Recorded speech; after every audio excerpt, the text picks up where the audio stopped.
Then, children of the night, what music they make. They're coming to get you, Barbara. They're here. Welcome to my nightmare. What an excellent day for an exorcism. Kill you all. You wanna die tonight? You don't know what death is. We belong dead. Here's Johnny. I shot him 6 times. Onto your butt. Reach for your legs.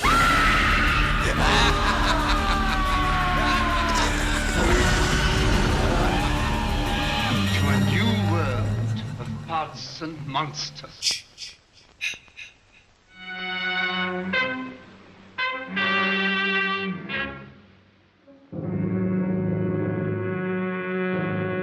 Hello, boils and ghouls, and welcome to Pods and Monsters. I am your host, Robert, and with me, as always, is our other host, Cynthia. Cynthia. We are the hosts with the mosts. We are.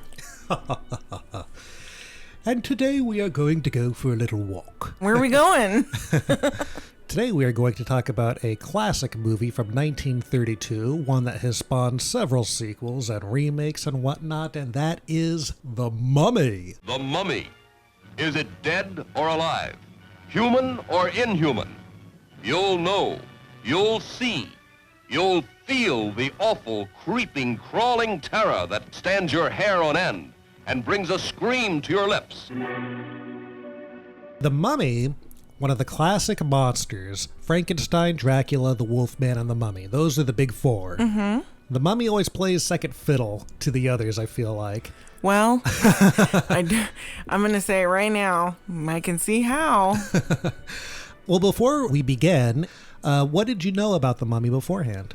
I assumed it was more similar to the Brendan Fraser Mummy from the 90s. Yeah. Which I love a lot. I love the Brendan Fraser Mummy, and that will be an episode. Oh, good, because I really love that. Oh, I'm so excited. My biggest criticism of that movie is the Mummy himself.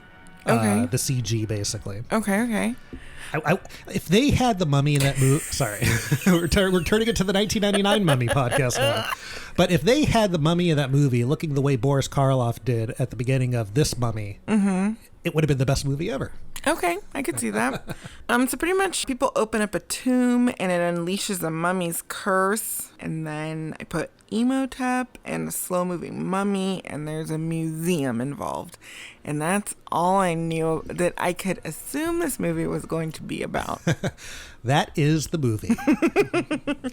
Well, for those of you wondering, you might be surprised to learn there's a little bit more than that. Well, I mean, there is. I was actually very surprised. It was a little bit more involved, but... So why don't we get right to it? We watched the Blu-ray version of The Mummy, the 1932 film. It looks glorious. Mm-hmm. Looks like it was shot yesterday. So let's go through the movie. Okay, so we open on a Universal title, a Universal Pictures title, with a little plane, and the little plane goes sputtering by, and that might be my... Well, it didn't sputter. It was a pretty... It's pretty sputtery. Functioning plane for the time. But the sound is sputtery. I love it so much. That instantly made me happy. Yeah, I love that logo. It's not my favorite of the Universal logos, but it's my second favorite. Wait, what's your first favorite? My favorite is the one from the 1940s with the twinkling stars. Oh, that's a good one. Yeah. Do you remember the one that has that great theme? Bum ba bum ba ba ba ba ba ba ba ba ba ba ba ba ba ba ba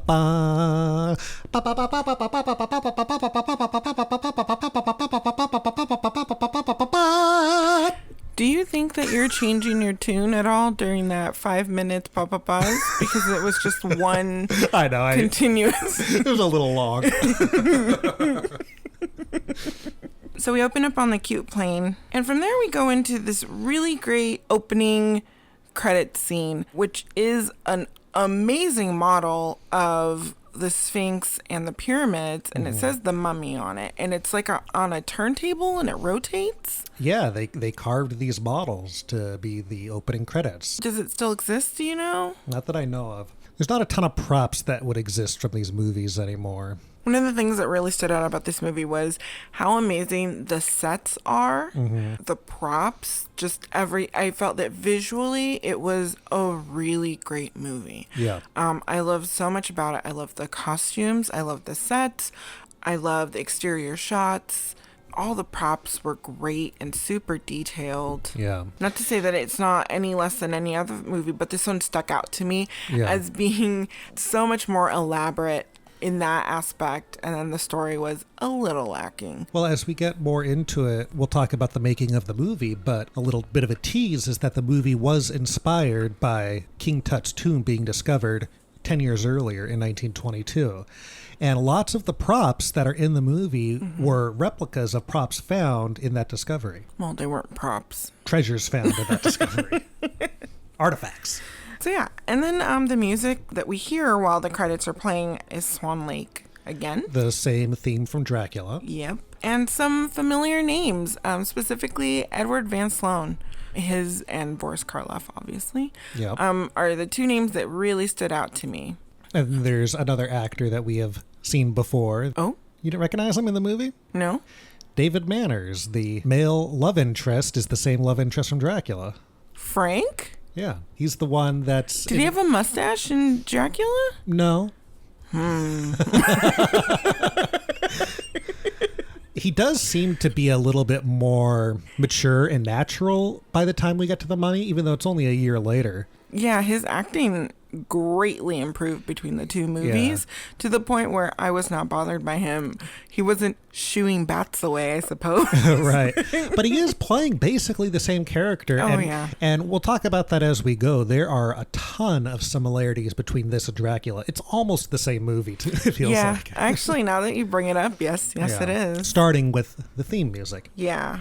So we have the credits and then a scene that is the scroll of Thoth, which is Isis raising Osiris from the dead. It's setting up a really important part of the movie, which I first was like, I thought maybe it might be somewhat of a throwaway. I don't know. I really don't know what my thought was when we saw this. It was a lot to read. So they tell you what the scroll is, and then they give you the inscription on the scroll, which is what she would say to raise Osiris from the dead. Right. Which is the scroll that plays a role prominently throughout the movie. Correct. So our first scene in the movie is a field expedition by the British Museum in 1921. They've dug up a mummy, and the mummy is looming kind of ominously stood up in the back of this scene that takes place pretty much in this room. Yes. In the background, you see the mummy. You could tell, which I feel like before the invention of Blu-ray, back when in the old days when I would watch it on video cassette, I never really thought about it not being Boris Karloff back there, but you could tell it's not. It's a dummy. Oh, I never thought it wasn't him. Yeah, in those scenes in the background, especially when they have some shots where they're reading the hieroglyphics inside of the sarcophagus, and you could see in the corner the mummy's face. You could kind of see how he doesn't really have nostrils because it was a very, very elaborate likeness of Boris Karloff as a dummy. And that is a prop that I want. I don't know what happened to that prop. If I am mistaken and it really was Boris, then he makes a great looking dead mummy. But I'm pretty sure it was a prop. I've heard some discussion about this and it looks like a prop to me. Okay. I mean, as a first time viewer, I assumed that it probably was one, but I never thought it wasn't him. Does that make sense? Yeah. So I just thought it was really good. The movie looks fantastic. So I like how in this scene, almost in every shot, he's in the back, which I feel like it's really foreshadowing. I don't know. He just seems like he's keep an eye on him. So I was always looking at him. Right. So we're introduced to three gentlemen in this room. One of them is, I believe his name is Dr. Muller. The other... Dr. Muller's played by Edward Van Sloan. The other one is Wemple. Yeah, Sir Joseph Wemple. Sir Joseph Wemple. And then a third gentleman whose name by the way, he is played by Arthur Byron. And for those who don't remember, Edward Van Sloan was in Dracula as Professor Van Helsing, and he was in Frankenstein as Dr. Waldman. And then there's a gentleman who I didn't catch his name. His name is Ralph Norton. Oh, well, okay. And he is played by Bramwell Fletcher. And a little bit of interesting fact about Bramwell Fletcher, he ended up marrying Helen Chandler in 1935. Helen Chandler played Mina in Dracula. Oh, look at that. So Mueller notices that something is off about this mummy that they've exhumed from the tomb. He says that he notices that he has died in an unpleasant manner, and this really brings up a lot of like foreshadowing, and you get to find out that it looks like he was buried alive. And they're reading the hieroglyphics around the sarcophagus, and in there, the ones that protect them in the afterlife have been scratched out. Yep. So it's obvious that this person died a really horrific death, and he was being punished, basically. Something to betray the gods. So they also notice that he comes with his own accessory box. So there's a box with another box inside of it. And this box is sealed. So I called it Temple Treasure, and it has an inscription. And it's pretty much a warning and a curse to anyone who opens this sealed box. Right. Death, eternal punishment for anyone who opens this casket. Naturally, gotta open it. Yeah. And instantly, as soon as they want to open it, Dr. Mueller, played by Edward Van Sloan, goes into his warning of, don't open it, because you will be cursed. Well, let's see what's inside. Wait! You have read the curse. Now, this is another instance where the mummy is like Dracula. Basically, the three monster movies that Edward Van Sloan is in, all he does is warn the characters of what's going to happen throughout the movie. He knows a lot more. Well, he's the voice of reason. He's almost what the audience is thinking, I would say, to a degree. Okay. Where you shouldn't meddle with bringing back people from the dead or opening cursed boxes. And he's kind of voicing those concerns. And he plays that same type of role all the time. So he sends out his warnings, and the young Oxford kid ends up calling it a bunch of mumbo jumbo, and he's kind of pompous about it. Oh, come, Dr. Miller. Surely a few thousand years in the earth would take the mumbo-jumbo off any old curse. I cannot speak before a boy. And him and Wemple slyly tells them, we'll open this once he leaves. After he takes inventory of everything, we'll go ahead and open it. So they have this plan to go ahead and do this. Meanwhile, the kid is sneaking looks around and is kind of just like making himself look busy. But he's slowly getting more and more tempted by this box. Yeah, and at this point, Dr. Mueller has taken Sir Joseph outside under the Egyptian stars. I forgot the exact word, but something like that. To basically talk to him seriously that he shouldn't be doing this. I like that here you get more of the explanation about this scroll that we were introduced to in the credits of the movie. They talk about the potential consequences and the contents that are in this box and how irreversible this whole situation might be. So between this, you get these cuts between going back and forth between what's happening inside of this site and them being outside.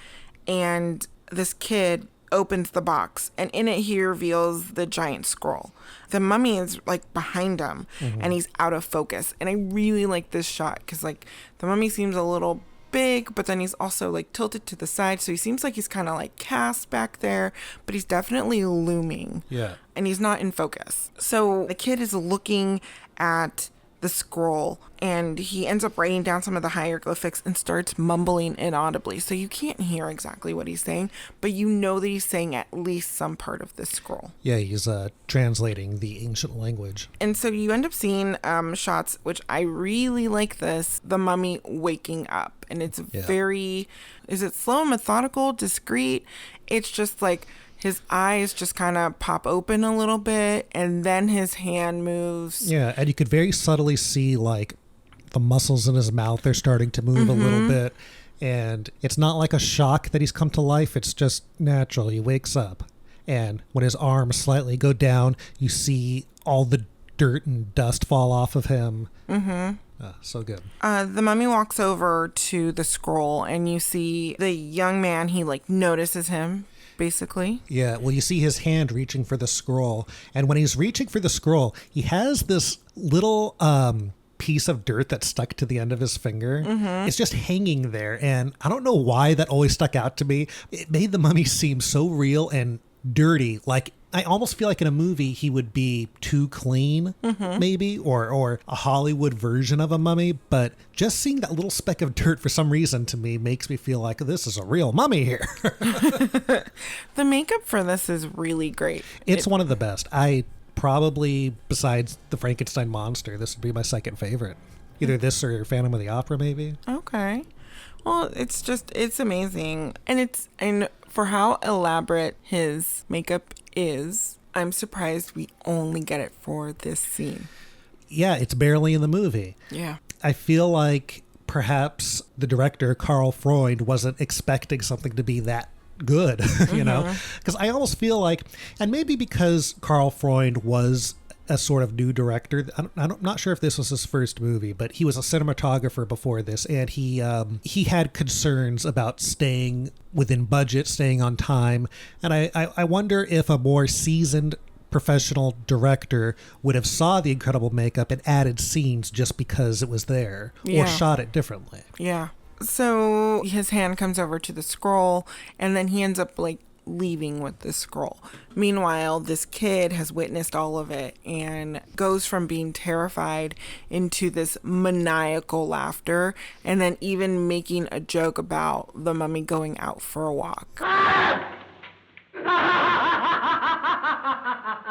He went for a little walk. You should have seen his face. The last shot from this scene is the handprint of the mummy. Yeah. Where the scroll was. Which is always kind of funny because the mummy would have never touched the table like that. Yeah. But you're supposed to think that's where he picked up the scroll, and that was the residue, the dirt, the earth that was left behind from his cloths and linens. So from here we fast forward 10 years to 1932 to another field expedition by the British Museum. So it cuts forward to what was present day at the release of this movie. Oh, I didn't think about that. So here we're introduced to Wemple, and this is the son of young Wemple, who I thought was a junior. Turns out he's not. His name is Frank. So he's with a friend, and they're talking about the incident from 10 years ago.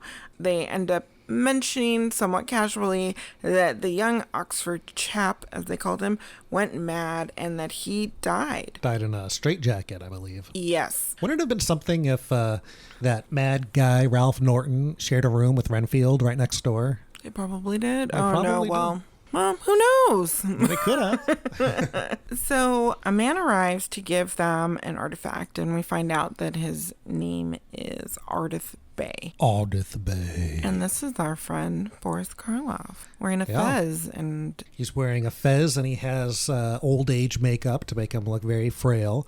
Obviously, he is the mummy, sort of rejuvenated. Yes. Still frail, but...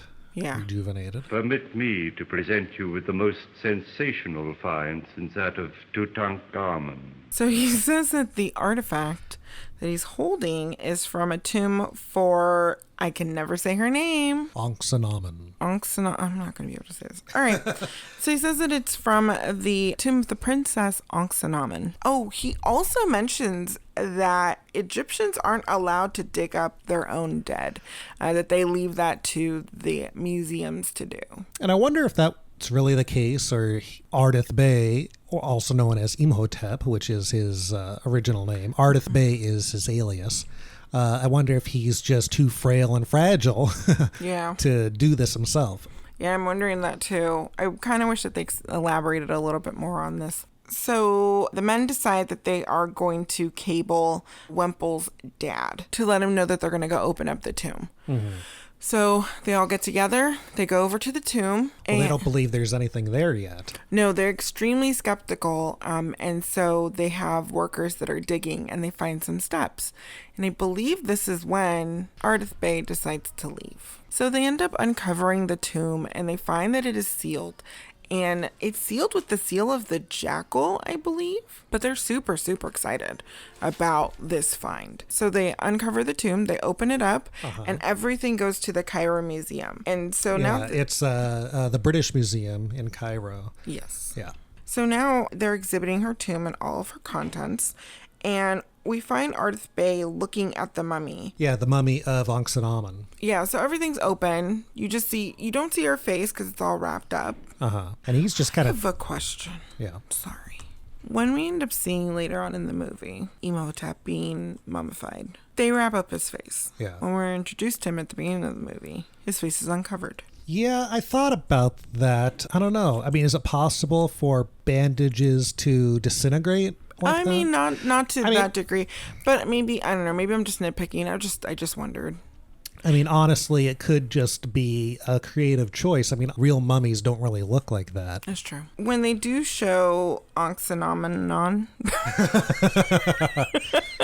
what is her name? Ankhsenamun. So Ankhsenamun, when they show her face is all wrapped up, everything. We don't really see what she looks like. But it does intercut between him having this moment in the museum with the mummy. Sort of talking with her, reminiscing, as it were. It pans over to a woman who we find out her name is Helen, who is talking to our friend Dr. Muller. Yep, she's played by Zita Johann. They are at a dance. Here we find out a few things. That she's staying with Dr. Muller. Her parents are not around, and she's half Egyptian. And she is entranced by the city. She really just is like sitting on this balcony looking around. Looking at the pyramids. So it goes back to the museum, and here we see Wemple Sr. And him and Ardith Bey are having a conversation. Well, they're about to close the museum, and Wemple meets Ardith Bey and realizes that they should keep the museum open all night for him. They have him to thank for the exhibit, for Pete's sake. Yes. He goes to touch Ardith Bey, and Ardith Bey comments that he doesn't like being touched. Your pardon, I dislike to be touched. An Eastern prejudice. The thing about that is he is so fragile because he is 3,700 years old. Yes. Like he could just turn to dust any second, but he's also so powerful at the same time and menacing. It's very interesting. It's because he's so tall. He's like just a menacing beanpole. It's funny that he wears the fez throughout the whole thing. It's like he has a flat head again, like Frankenstein.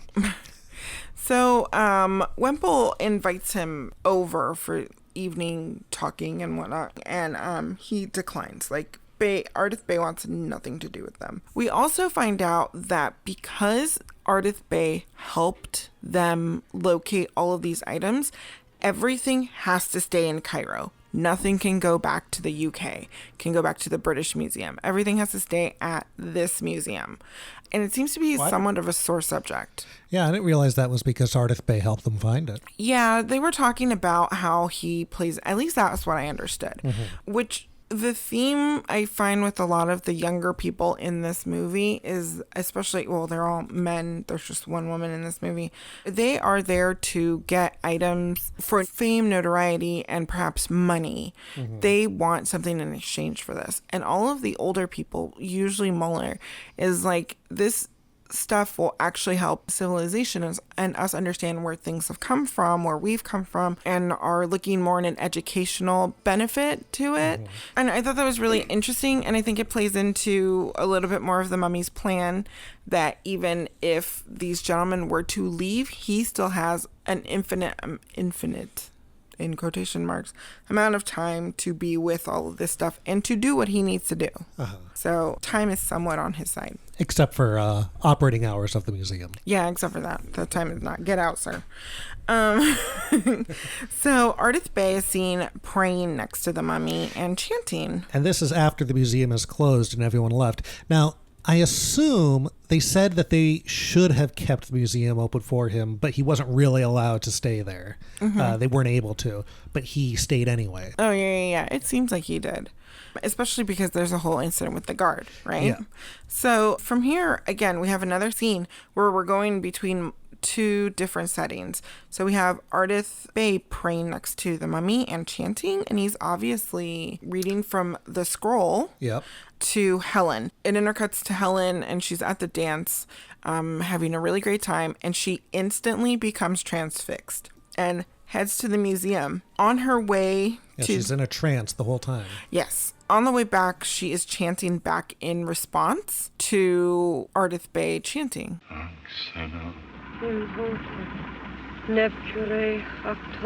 She ends up getting driven to the museum, and she goes up the steps of the museum, and as she's going up, the Wemples are leaving the museum and getting into their car.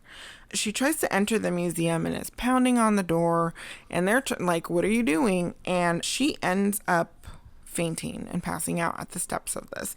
And next to Wemple Jr., Frank. I just called him because I really at this point thought that they had the same name. I actually ended up writing down like his name is Frank. So the Wemples end up taking her back to their place, and they lay her on a like fainting couch, a couch of some sort, a love seat. And she is talking in her sleep, and she keeps saying Imhotep while she is passed out. Imhotep.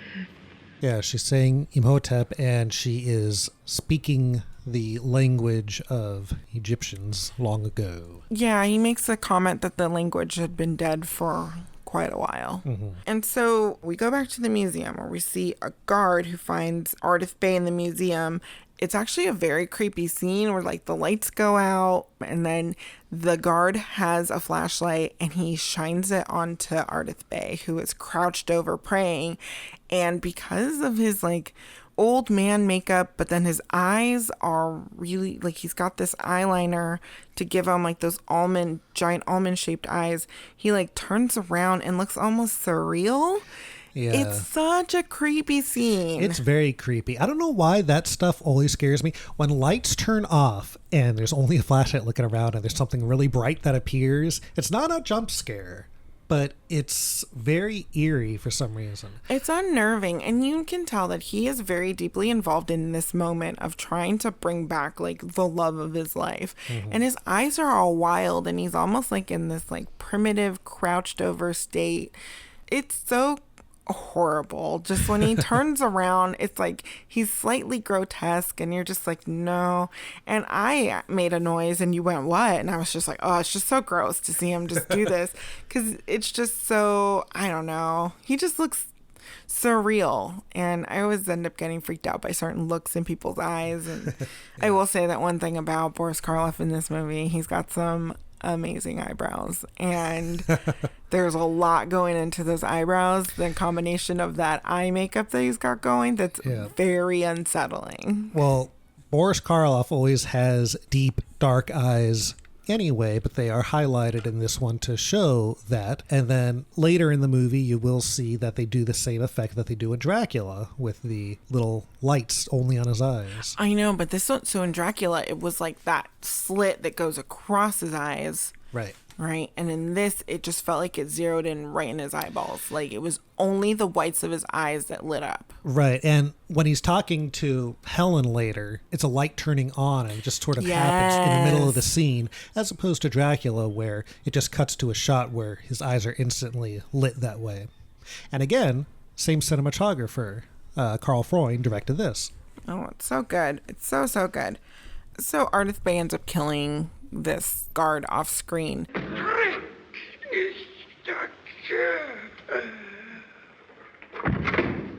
So Helen wakes up, and Dr. Muller has been able to track her down, and they actually ask him how I really like this. They ask him how he found them with her, and he goes on to explain exactly how he found her with that he found out that she took a car to the museum, and at the museum he found out that she had passed out and the Wemples were leaving the museum, so he just came over to the Wemples house.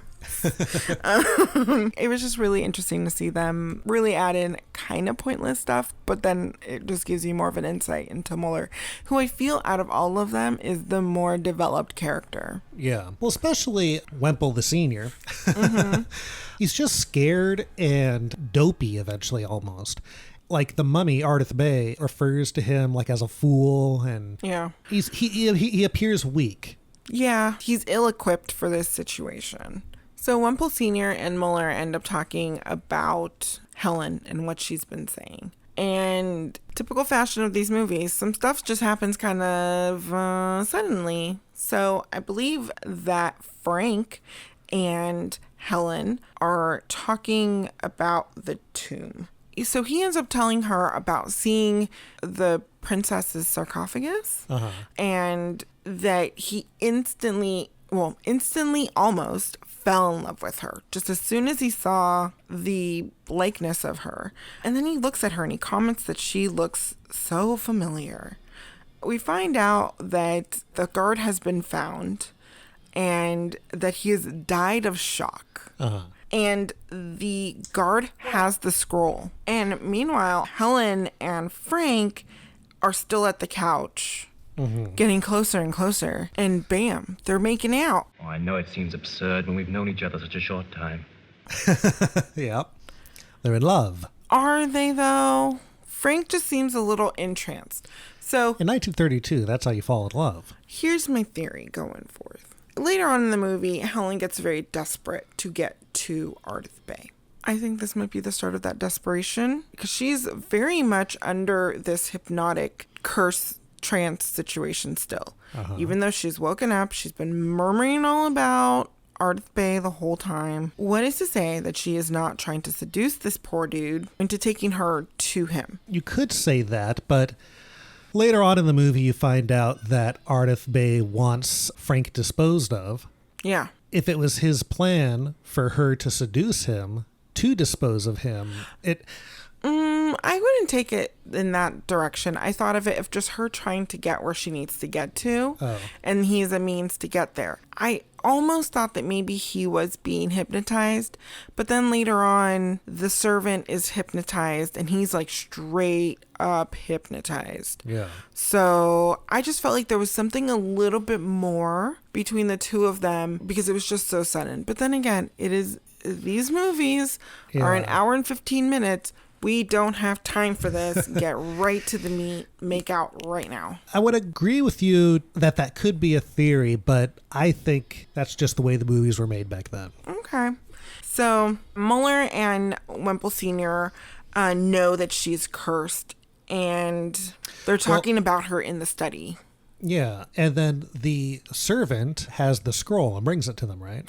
Yes. The servant, credited as the Nubian, he was played by Noble Johnson. You thought it was someone in blackface. 100%. I was convinced this was someone in blackface because yes. I mean, I'll admit, he does look like he's a blackface, but he actually was African-American, Noble Johnson, and he's most famous for playing the head native in King Kong. Watu!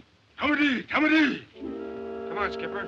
Make him a friendly speech. And in this movie, The Mummy, he is the Wemple's servant, and as you said, he gets hypnotized and later becomes the servant of Ardith Bay. I am 100% sure they put makeup on him to make him look darker.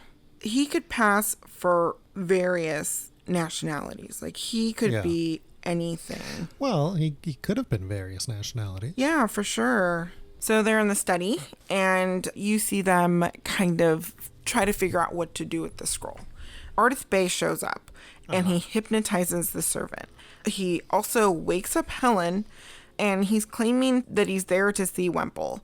But he's also like mesmerized by Helen, and they have like this stare off. They do. They just stare into each other's eyes the whole time, like they have some sort of past relationship or something like that. Yep. Ardith Bay starts to hypnotize Helen, and we see this eye effect happen in this.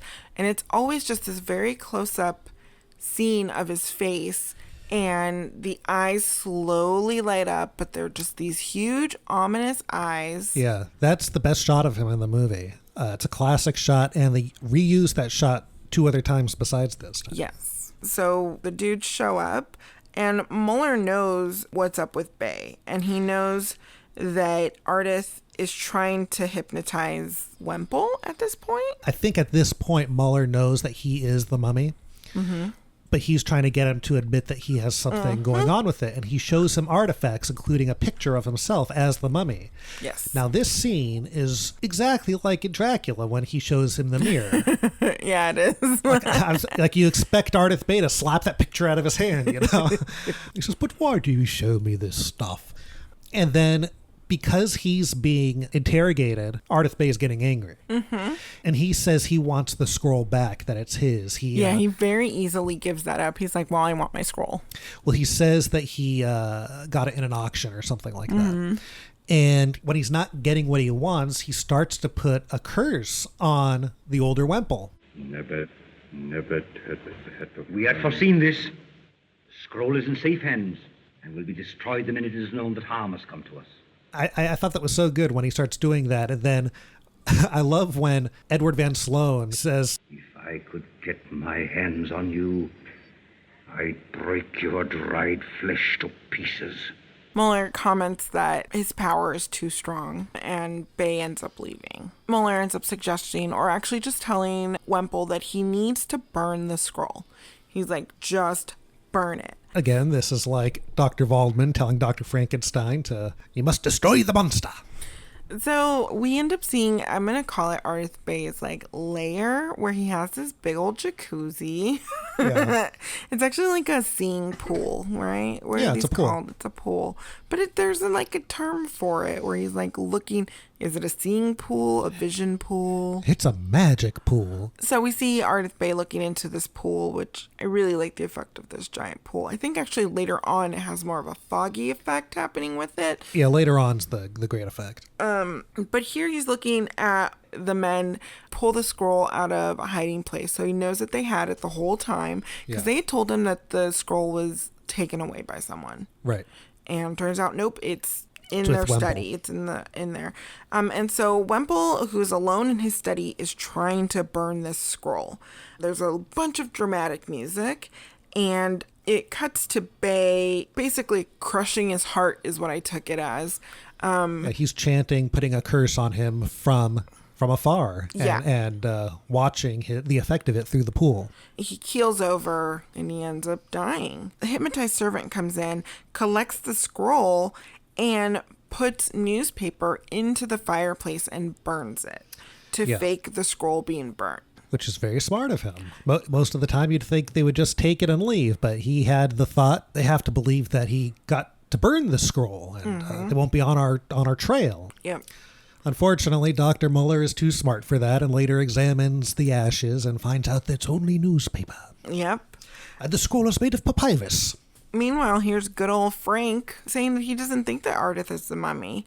But Muller's prepared. After he's figured out that this is newspaper, he also has a little amulet of Isis to give to Frank. He says that this will protect him against Ardith Bay. Yeah. Can we also talk about how Frank is not at all bothered that his father is dead?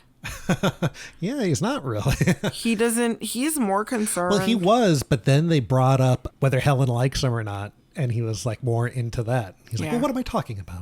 So that's another point that maybe he is under a spell, sort of. He's just so infatuated with her. So Ardith Bay summons Helen, and he ends up telling her about her past. Yeah. Well, first, Frank says he's going to protect her and tells her not to leave her apartment.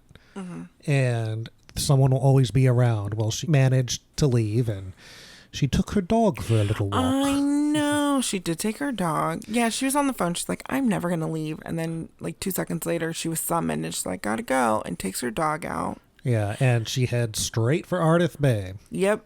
When we see him in his lair house, Noble Johnson answers the door, so now he's the servant of Ardith Bay for sure, because he's answering doors now. That's what servants do. We see a cat, a fluffy white cat. Yep. And then he says to her, you will not remember what I show you now, and yet I shall awaken memories of love and crime and death. And then at that point, he goes into the history of his story and Onxenamen. So it's a flashback. It's all told through a lovely flashback where we find out that he is the son of a pharaoh. Yeah, and again, all of this is showed in the pool. there's a great shot from behind of Ardith Bay and Helen looking in the pool, and there's fog forming all around it, and the camera pushes in on it, and the fog sort of spreads out to show dissipates to show the flashback. And this was a great effect of the time. People were really impressed with this. Oh, I think it's great. And very innovative for 1932. I like that it also keeps the borders of the pool. It does. That's great. It almost reminds me of like a 1950s television, though. But during the early shots, you'll notice that the flashback footage has waves in it, like from the water. It's very, very good effect. So we find out that he's the son of a pharaoh and that she is a forbidden love. She is, as we find out later, a priestess of Isis, I believe, is what she ended up saying. Yeah. And she's dying, right? She dies. And he plans to bring her back to life with the scroll. And so as a young man, he ends up sneaking into a tomb. Yep. This is 3,700 years ago. Steals the scroll. I like when he's stealing the scroll. He's stealing it underneath the statue. Like with the little button, and he's all boop, and like the little he presses front of it. Yeah, he moves. presses the button and it opens. But then when he's taking it, the statue moves its arm. Basically a warning that he's gonna pay for this, and he runs away frightened. Not before taking the scroll, of course. He's caught by guards who then take him to his father. He's caught by guards when he's at a sarcophagus chanting. Yes. Trying to bring her back to life. Yes. His own father sentences him to death. Yep. For trying to bring her back to life. So we get to see them desecrating his sarcophagus, wrapping him up, and then, honestly, my favorite, they just punt him into this hole in the ground. They just throw him in, and then they into an unmarked grave. Yep, and they take the scroll and put that in that box, the sealed box, inside of another box, and throw that in with him also. Yep. And then they have the slaves bury him, and then the guards kill the slaves so they can't tell anyone. And then other guards kill those guards so they can't tell anyone. Yep. It's like The Dark Knight with the Joker and all of his minions. Oh, okay. But a little interesting story. There was an actor who was in the movie uncredited named Arthur Tovey, Tovey. Mm-hmm. And he played one of the Nubian slaves who buries Imhotep. Uh-huh. And he gets a spear thrown at him and dies. Oh, is he the one with the great, like... He's not the main one. Oh, okay. He's one of them. Uh-huh. He was a white guy, and he was in blackface to play the slave, but he also played the guard that threw the spear. So you could say he killed himself in the movie. Oh, my gosh. Oh, my gosh. Okay, so moving on from that, Imhotep tells Helen that he has more to tell her, so we're out of this flashback. Yeah. But she's not ready. Yeah, she's not ready. She's very confused, and I like when Imhotep says, the pool is sometimes troubled.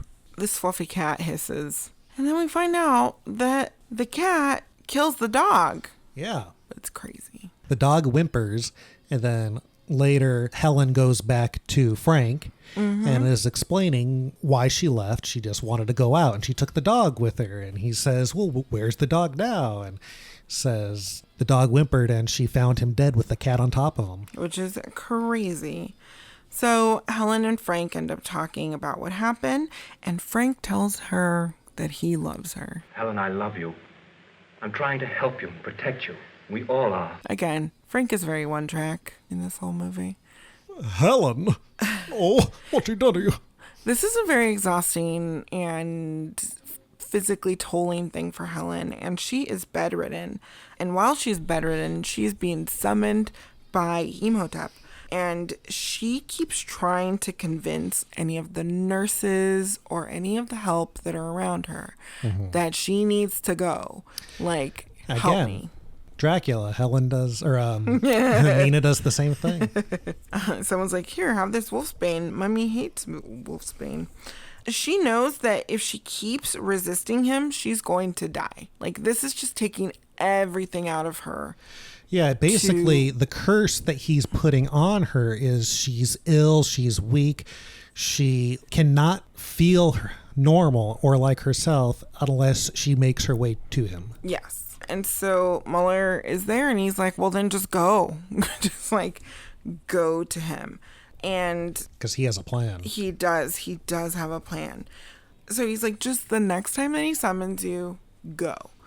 Frank, however, I don't think he's privy to this plan. He ends up putting the amulet, foreshadowing, right, on the door to help protect Helen. And as soon as he does, because you know that Imhotep is looking in his little wondrous pool. Yeah, with the cat by his side now. I know. That cat is the cutest and most evil little thing ever. And he's just chilling on the side. With a mean face. Oh, with a little grump face. He's like, I killed the dog. I'll kill anything. So at this point, Ardith Bey, or Imhotep, is putting a curse on Frank, and he's, undoing his collar, and you think he's going to have the same sort of heart failure that his father had, that he's going to kill him. But what Ardith Bey is really doing is controlling his body to get him to remove that Isis amulet from the doors so she can leave. What? I did not get that. I thought really? I thought that that makes so much more sense. I thought that Frank was like, I need that amulet because obviously I'm being murdered. I mean, that could be it too. That's just how I read it. But this makes way more sense because as soon as he removes the amulet from the door, she walks out. Yeah. So it cuts to them at the museum, and Imhotep has dressed up Helen as the princess. And now she is basically no longer Helen. She is now Ankhsenamen, because basically she is Ankhsenamen. She's the reincarnation of her. And now she's having all the memories of the Egyptian princess. Yes. And, she says all these things about how she wants to be with Ardith Bey or Imhotep and all that, but she is also someone else, Helen, at the same time. And Ardith Bey has a plan. Oh, yeah. So from here, he ends up showing her, he's like, this is nothing. And he points to the mummy of the princess, that Helen is the princess. This was just a vessel, is what the old body is. And he breaks through the glass around it, picks up that thing all willy-nilly, sets it off in the fireplace, and sets fire to it. Yeah. Well, what he's explaining it to her, I like how he says that he could have raised this dead thing without a soul like that just by reading the scroll, but if it doesn't have her soul, what's the point? Yeah. It is thy dead shell. I tried then to raise this body. I could raise it now. But it would be a mere thing that moved at my will, without a soul. He knows that her soul now lives inside of Helen. Yes. So he burns the body of Ankhsenamen. And then Helen figures out at the same time, and he's explaining it to her, that he will need Helen to die, and he will raise her back up as the princess. Yes. Again, because even though she has the memories of the princess now, she's basically the princess. She's also Helen. So he wants her to be fully 100% Ankhsenamen, and he wants her to basically be the living dead like himself. Yes, he wants her to join him. She ends up exclaiming that she's a priestess of Isis. And then this is where I saw Frank was not dead. He busts in. Yep. Comes in with Mueller. So at this point, Dr. Mueller and Frank come looking for Helen, and Imhotep is going to kill her using this stabbing instrument. It's called a knife. Well, it's not really a knife. It's like a carved, chiseled, yeah. It's like a chiseled stone blunt knife. Yeah. And at this point, you don't know if she's speaking as Helen or Ankhsenamen, but she basically doesn't want to die. She's young, she's alive, and she wants to stay that way. Yeah, I think that she's as Helen there. I think she could be as both, actually, going back and forth, so? just a little bit of both. Well, so she doesn't want to die, and I like that when they burst in, she's asking them to save her from this mummy. Save me from that mummy! So Imhotep, he's interrupted, and it gives Helen a moment to get away from Imhotep and go over to the statue of Isis and pleads to this statue to help save her. Since she is the priestess of Isis. Yes. And the statue's arm raises up, much like the other statue did earlier in the movie.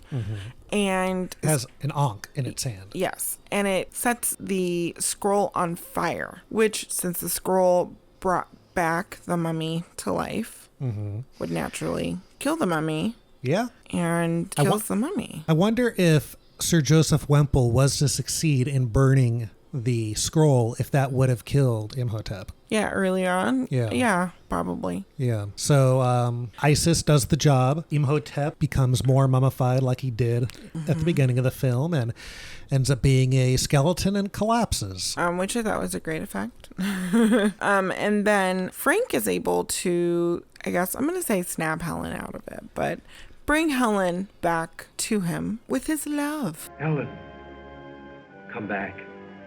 It's Frank. Come back. So they live happily ever after. The end. It really does just go like it goes directly into the end. Well, it's funny because the camera pans down for us to look at the remains of Imhotep, and as the camera's panning down, it fades to black. Like you barely get a look at him. Maybe they did that on purpose because it was too gruesome for a 1932 audience to look at bones. Possibly. And then you get the classic universal ending of the globe spinning, and then you get the cast again with my favorite slogan on top: "A good cast is worth repeating." Yeah. So yeah, that is The Mummy, 1932. The Mummy. Directed by Carl Freund, starring Boris Karloff, Zita Johann, David Manners, and Edward Van Sloan. What did you think of it, Anthea? So it's not my favorite. I'm not too sure what I need more from this movie, but it was a lot more slow moving than I expected. There is a lot of exposition in this movie. There is. You're fed a lot of information in a very short time, especially at the beginning of the movie. And then it slows down drastically and has spurts of a lot of information. And I found it, especially with taking notes and absorbing what this movie was about, as a little more, there's no room to breathe. I felt like as soon as I looked down, something would happen and I had to rewind it. And I don't like doing that because it takes you out of those moments. Yeah. And then I did fall asleep, which is unfortunate because a visually, terrible thing to do. I think this movie is so great, but I could not. It was very hard to get through it. Would I recommend people watch it? I do think that people should eventually see it. Would it be like the first thing I'd recommend? No. It's just, it was really hard for me to get through. And I hate saying that because when I think back on it, I'm like, oh, great movie. Getting through it, though, was very difficult. And it's not that long of a movie. Yeah, I mean, I will say to a degree, I agree. The way I feel about The Mummy is similar to the way I feel about Dracula, where it's slow, stagey, talky. Like Dracula, the first 10 minutes is the best part of the movie. Yeah. When you see him coming to life. I like Dracula way more than this. I mean, I do like Dracula more, but I hate to say, The Mummy is probably my least favorite. That's okay. Of the main monster movies, The Mummy is my least favorite, unless you want to count the 1943 version of The Phantom of the Opera. But I love the Mummy character himself. I love Ardith Bay. I love Boris Karloff. I'll watch anything with Boris Karloff. But yeah, it's very talky, and it's not my favorite. Yeah, it's just a lot to absorb, and it's not necessarily presented in the best packaging. I think that there just needs to be a little bit of tweak. There should have been a little bit more tweaking in it. But. Yeah.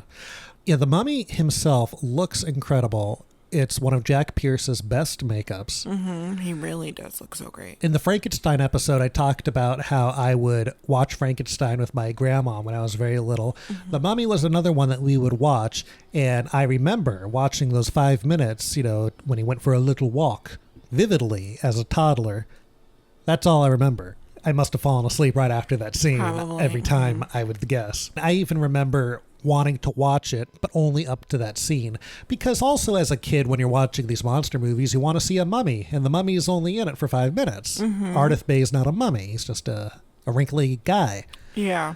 But I do love it for the fact of Boris Karloff and his character. So with that, why don't we talk a little bit about the making of this movie? Let's do this. All right. Tell me. So let's talk a little bit how to make a mummy. You ever wanted to make a mummy? No. Well, this is how you're going to make one. Awesome. Tell me. So first, I just thought I would mention the first film version of The Mummy. Not this story in particular, but the first film version of a mummy. There was a living mummy in a 1901 film called The Haunted Curiosity Shop. I don't know if it's available. I mean, probably not, but I'd be curious to see it. So, The Mummy was heavily inspired by the discovery of King Tut's tomb in 1922. And when this happened in 1922, it was a sensation. It made headlines all over the world. It was very popular, and it inspired lots of the popular architecture around the time. Like if you look at the Egyptian theater in Hollywood, lots of the theaters, the Vista Theater, all have this sort of Egyptian look. And these are theaters from the 1920s. The Alex Theater. The Alex Theater. So Egyptian culture was really popular, stemmed from the discovery of this tomb. It was a huge thing. So a short distance from the Nile River was the Valley of the King, which is where pharaohs were entombed. And that is where Howard Carter and George Herbert, the 5th Earl of Carnarvon, discovered the tomb. So they discovered the tomb, and, you know, obviously everyone knows the story of all the stuff that was found in King Tut's tomb, all these ancient artifacts. And it was reported by newspapers of the time that there was a curse attached to finding this tomb. Okay. Newspapers reported that a cobra went into Howard Carter's balcony and ate his pet canary. Oh my gosh. Is that true? Possibly. But but is it a curse? Uh-huh. And then Lord Carnarvon, the Howard Carter's partner that found the tomb, he died 5 months later. Of what? How? He got bit by a mosquito on his face or neck somewhere, and he nicked it while shaving, and he got malaria and pneumonia from that wound. Also, at that exact same time that he died, power went out in all of Cairo. Also, at the time of his death, his dog was howling very loudly, fell over, and died. Yeah, it's totally cursed. 100%. Now, it was also reported that there were over 25 deaths and suicides of people that were involved with the opening of King Tut's tomb. Okay.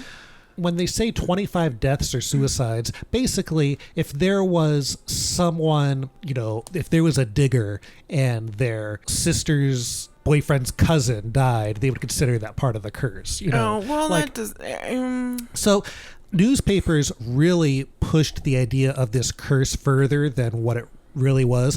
In fact, most people say that there wasn't at any point any sort of curse that was ever read or mentioned at all. It was more of the idea of the newspaper people, even though one of the guys did die 5 months later. I mean, it's just his death is so extreme of like a mosquito bite that leads to malaria and pneumonia, and then his dog is howling and his dog drops dead. Yeah, it's that's strange. a lot to take in and just be like, no, it's not cursed. It's a strange coincidence. It's a lot to unpack. So originally, before The Mummy was The Mummy, Universal wanted to create another horror film for Boris Karloff. And there was something called Cagliostro, the Great Imposter. Okay. And that was going to be Boris Karloff's next movie. And that was written by Nina Wilcox Putnam. And Karloff was to play a magician who, through magic, was able to stay alive for more than 3,000 years. And he was in love with a woman who had betrayed him 3,000 years ago. And throughout the 3,000 years of him being alive, he would always look for women who resembled his betrayed love to murder them. Interesting. So it's somewhat of a similar idea as The Mummy. Eventually, that script was then taken by John Balderston, who we know from writing Dracula and Frankenstein as a playwright, and he Americanized it. He brought the Egyptian aspect to the story, and he was also a reporter that was in Egypt during the opening of King Tut's tomb. Okay. But he was very interested in Egyptian culture and knew a lot about it. So he put all these ideas into the script that would become The Mummy. When he wrote the script, he included photos and he had references of types of costumes that the costumers should do. And he had facts in there like mummies burn like dried tinder, like just random facts for filmmakers to know when they do their scenes. So he wrote the script. Early names for the movie was The King of the Dead or Imhotep. But they eventually settled on The Mummy. Nice and simple. The Mummy's very nice and simple, very clean cut, and tells you exactly what you're in for. Even though I will say, they could have upped The Mummy. They could have had more mummy in it. Yeah, more mummy. More mummy presents. So John Balderston, he used a lot of actual lore as a basis for his screenplay. The scroll was based on the Book of the Dead for resurrection spells. When they did the remake in 1999 with Brendan Fraser, they actually used the Book of the Dead instead of the scroll, if you remember. Yes. You must not read from the book! So as I said, they used a lot of actual lore for the Mummy, using names of different gods and pharaohs and things all like that. The cat in the movie is referred to as Bast, which was the cat goddess. And in the movie, they refer to as Bast as the goddess of evil sendings. Bast in Egyptian lore is actually a good goddess. Mm-hmm. Bast is the goddess of protection, harmony, and warm rays of the sun. And the statue of that goddess is sort of a human figure with a cat head. Oh, okay. And then there's the Isis statue. In real Egyptian culture, she is the goddess of magic, fertility, motherhood, death, healing, and rebirth. And then, the statue in the movie, she's holding the Ankh in one hand, which she uses to destroy Ardith Bey. Mm-hmm. And in the other hand is a musical instrument called a sistron, which is sort of a tambourine. Okay. And then, so some of the main characters, their names are actual people that were alive in ancient times. Ankhsenamen was the real name of King Tut's wife. Oh. And Imhotep was actually Pharaoh Djoser's advisor. He was one of the first doctors, and people believed him to be the god of healing, and he oversaw the building of the first pyramids. He also invented the Egyptian calendar and early hieroglyphics. So he was a real genius of his time. There's no rhyme or reason recorded in history books of the making of the Mummy as to why John Balderston chose these names for these characters, except they just liked the sounds of their name. Okay. Because obviously someone like Imhotep, being a genius and such a well-established person of those times, to play an evil mummy doesn't quite make sense, Yeah. Ardith Bey, it's actually an anagram of Death by Ra, the sun god. Oh. And do you remember there was a character in the 1999 version named Ardith Bey also? No. The name's spelled differently. I think it's Ardath instead of ETH. Okay, who is he? But it's the guy with the goatee and long hair that's part of the crusade that protects the curse of the mummy. Or who protects the tomb. The tomb. Yeah. So his name is Ardith Bey in that movie. I had no idea. So let's get into the main actors of the movie. We have Boris Karloff, David Manners, Edward Van Sloan. Those are both from Dracula. Bramwell Fletcher is the one that revives the mummy, as we mentioned earlier. Noble Johnson from King Kong. And Z.T. Johann as Helen, or Ankhsenamen.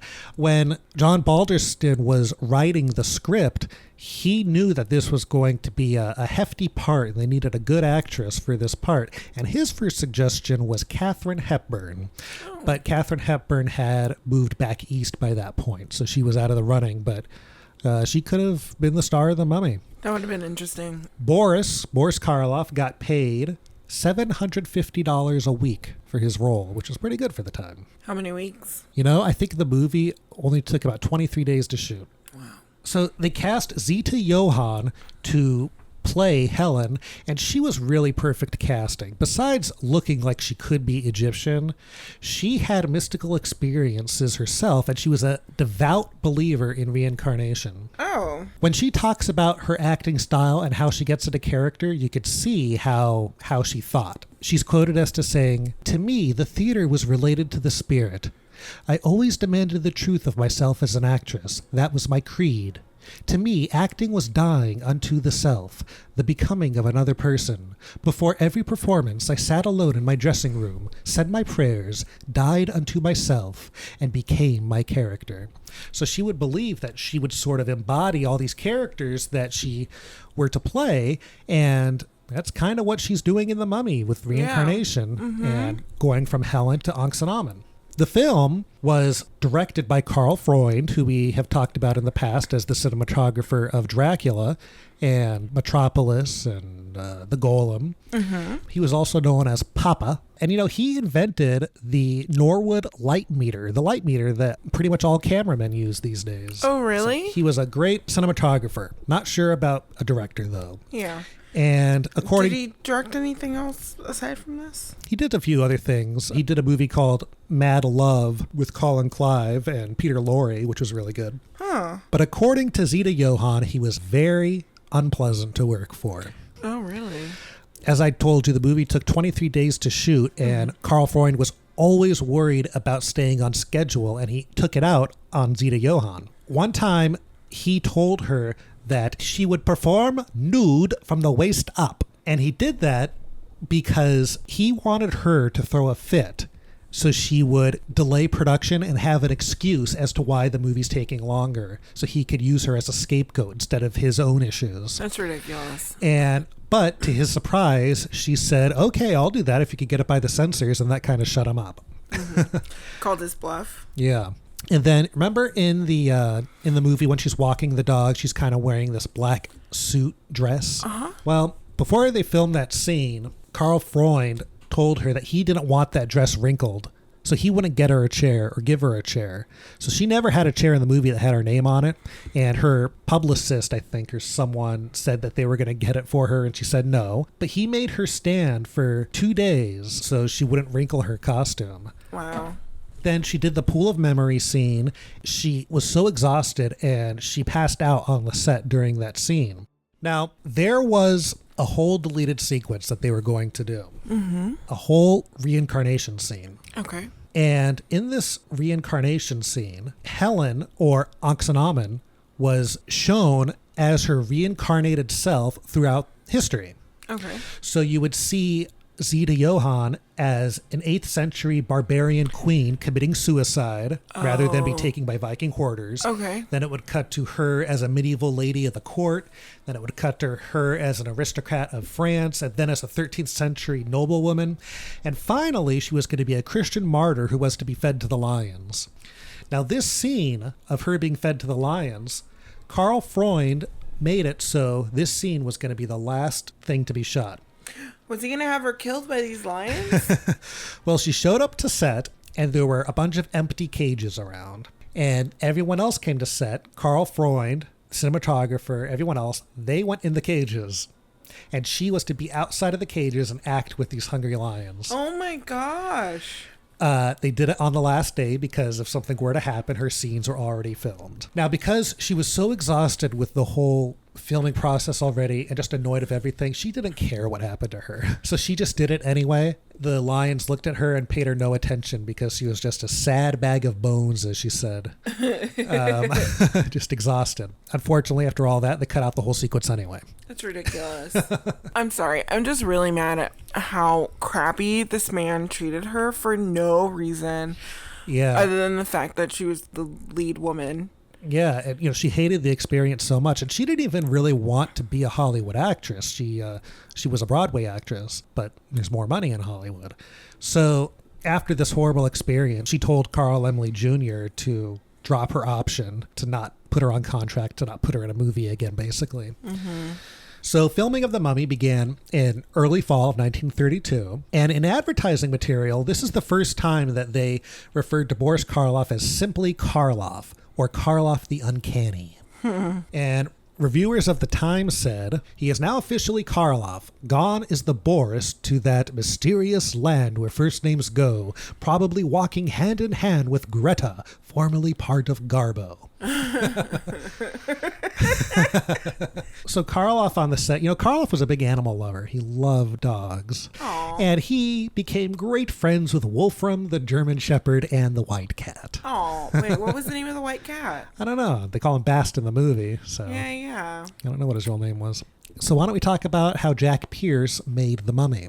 Please. Now, I said before, this is one of my favorite makeups of all time, probably in the top 3. Mm-hmm. Frankenstein's my all-time favorite makeup, I think. Okay. That makeup took 3.5 hours to do. Okay. To make Boris Karloff a mummy took 8 hours. Jeez Louise. Karloff called it the most trying ordeal he had ever endured.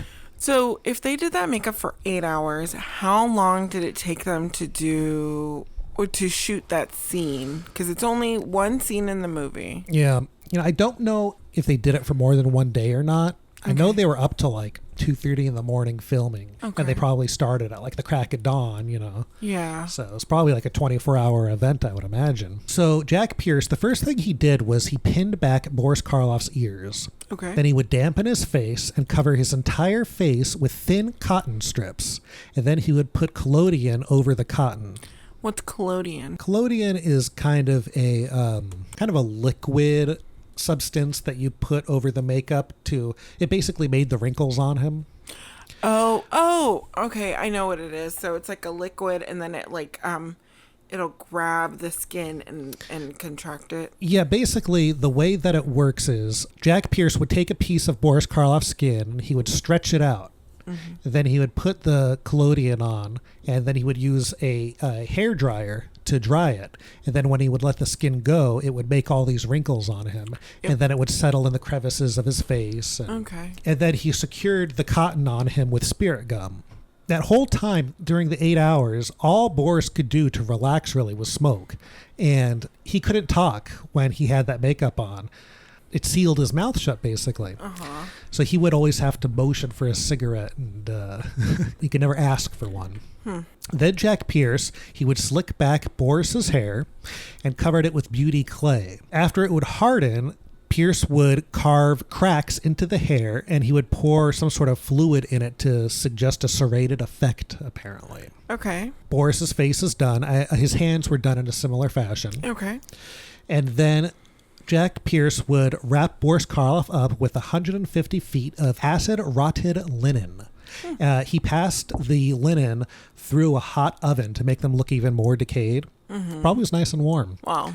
And then it wasn't like hot oven applied directly. I know.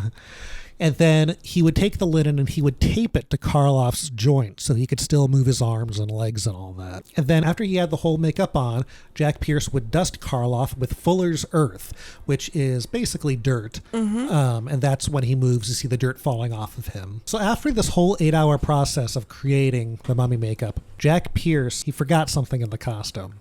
Can you guess? Something for him to pee out of. He forgot to put a fly. So Karloff had to hold his pee throughout the whole picture, or the whole scene, at least. Oh my gosh. The Ardith Bay makeup was far more enjoyable. Again, it was the same sort of dryer and collodion that would make the wrinkles. Mm-hmm. That one only took an hour to put on, but it was a bit painful to take off as it really had to be melted off of his face almost. Jeez Louise. So, there's always this theory that Jack Pierce wasn't a celebrated makeup guy in his time. Okay. And it wasn't until after he was booted out by Universal that he became famous and celebrated. But there's evidence that might not be true and that he was well known. In fact, he was presented an award for his makeup in The Mummy. Karloff presented the award to him from the Hollywood Filmograph Journal, and there's a photo of him receiving this trophy. Oh. And the trophy was assumed gone, and one time in the 80s, they were refurbishing the old makeup studio when they found it under a sink in there. So the statue still exists today. Oh my gosh, that's so hilarious. So in terms of filming, the first thing they needed to do was find a location, and they needed a rocky area that looked like Egypt, and they went to Red Rock Canyon, about 100 miles north of LA. Okay. I want to go visit that place. It looks very neat. Let's do it. As I said before, the Pool of Memory scene was a very innovative special effect of the time. And another innovation that they did was, it may have only been one shot, I'm not sure, but it was the process screen. They flew a crew to Egypt to get the exteriors of like the Cairo Museum and things like that. Uh-huh. But they also filmed them traveling through Egypt. So there's the scene of Edward Van Sloan and David Manners in the car, and in the background are locations in Egypt. So they filmed that, rear projected it, and put it behind them in the car as they're going. And I read something that this was the first use of that ever. I've read contradicting information that this isn't the first, but it's one of the first. So they filmed the movie. It completes around Halloween 1932. Mm-hmm. Then they go into the editing process, and there is something that is very significant that happens. What? It's the first Universal horror movie to significantly use music. Oh, okay. And even then, it's so sparse. It is. There's around 20 minutes worth of music in the hour and 13 minutes, I think it was. It was Karl Freund's idea to put music into the movie, and he had composer James Dietrich make the music. Freund ended up not liking all the music that was created, so he used library music as well. Mm-hmm. That's where you get the theme from Dracula, Swan Lake. Okay. The final cost of the movie was $196,000. That's nothing. It was very cheap compared to Dracula and Frankenstein, which I think both were over $300,000. Oh, okay. It premiered November 29th, 1932. It was very successful, and it went on to spawn several sequels. In the initial Universal run, after The Mummy, there was The Mummy's Hand, The Mummy's Tomb, The Mummy's Ghost, The Mummy's Curse, and Abbott and Costello Meet the Mummy. Now, none of these are a direct sequel to The Mummy. Oh, really? Meaning Imhotep is never in any of these sequels. It's a different mummy starting in The Mummy's Hand. Really? Okay.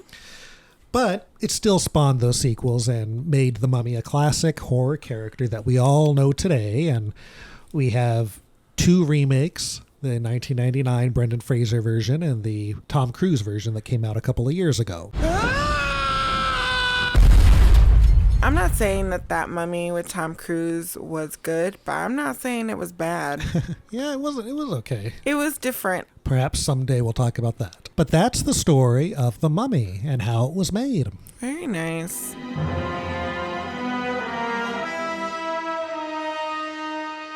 So that's The Mummy. I hope you guys enjoyed reminiscing and talking about Imhotep and the ancient times of Egypt. I did. I really enjoyed talking about this movie more and finding out more about it than watching it, which is unfortunate. But I am glad we watched this and now be able to watch, even though the other movies are not direct sequels, do they have callbacks to this? Like, I mean, should you have watched this movie before you go into all of the sequels for it? No, you don't have to. There's no callbacks at all, except they do reuse footage from this movie. Oh. For instance, the mummy that is in the sequels is called Karis. Uh-huh. And in The Mummy's Hand, he's played by Tom Tyler. And they show how he becomes mummified. And they use those flashback scenes of Boris Karloff being wrapped, but whenever it turns to a close-up, they replace Karloff with Tom Tyler. Oh, okay. Gotcha. Okay. That's pretty much it. I gotta say, even though I don't love the movie, I love the mummy character. I have so many toys of the mummy. I have models that I've painted. It's a great character. The sets are beautiful. It's shot so well. There's just a little something, and I don't know what it is in the movie itself. It leaves me wanting. Maybe you just needed more mummy. Maybe just, amp up a little bit more mummy. A little bit more mummy and a little bit more homicidal cat. So we hope you join us on our next episode. Where can they find us, Cynthia? Well, you can find us at podsandmonsters.com. And on our website, we now have a viewing list so you can see what movies are up next. And we've also included the trailer wherever applicable. So please check us out at podsandmonsters.com. You can also find us on Twitter and Facebook at Pods and Monsters. And then on Instagram, we're Pods and Monsters Podcast. It'd be awesome if you enjoy the podcast to take a moment to rate and review us wherever you listen to your podcast, or let a friend know. It helps out and it gets us out there, and we're having a lot of fun with this, so we hope you're enjoying it as well. Yeah, we really do. And if you guys have any suggestions of movies we should watch and talk about, let us know. We're always open to watching new things that maybe we both haven't seen before. Exactly. That would be amazing. You can email us at podsandmonsters@gmail.com, or you can tweet at us or leave us a comment on Instagram. Slide into those DMs like the mummy slid out of that little excavation site. Like he slid out of his bandages into his shroud and fez. Yeah, exactly. Just like that. So for Pods and Monsters, my name is Robert. My name is Cynthia. We hope you enjoyed your time with us. Thank you. Thanks. The Mummy. Our closing bell has rung. I did not notice the time.